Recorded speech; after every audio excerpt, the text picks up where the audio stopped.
Une seule minute de réconciliation mérite mieux que toute une vie d'amitié, disait l'écrivain Gabriel Gracias Marquez. Cette assertion a tout son sens, car la réconciliation apaise le cœur, cimente l'unité nationale et favorise la confiance mutuelle. La réconciliation entre les filles et fils du Tchad a été de tout temps au centre de la politique de la main tendue prônée par le maréchal du Tchad, Idriss Déby Itno, président de la République. La tenue du deuxième forum national inclusif, qui est une victoire pour la consolidation de la démocratie tchadienne, vient de le prouver une fois de plus. D'où la portée de l'appel du président de la République à l'endroit des mouvements politico-militaires, et je cite, « Le Tchad est un précieux héritage commun et chaque Tchadien a le devoir sacré de contribuer à l'œuvre de la fraternité, de vivre ensemble, de la stabilité, de la paix, de la sécurité et du développement. » Fin de citation.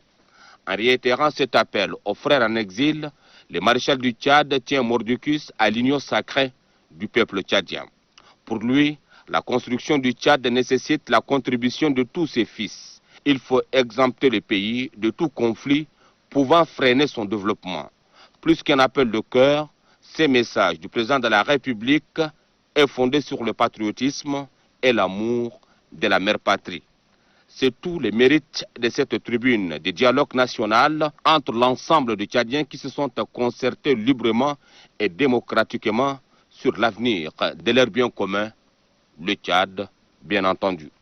Pour rappel, lors du premier forum national de 2018, le même appel à la réconciliation fut lancé par le président de la République à ceux qui, par la force de la nature, ont pris le chemin de l'exil. Juste après l'appel du chef de l'État, l'on a noté le retour au bercail des membres des mouvements armés et d'autres personnalités politiques qui ont marqué l'histoire de ces pays, à l'exemple de Cheikh Ibn Oumar et bien d'autres.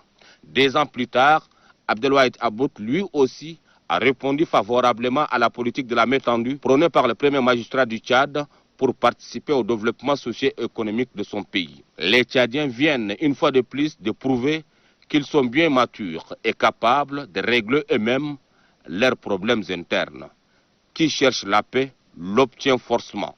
C'est la valeur qu'incarne la 4e République qui est en marche.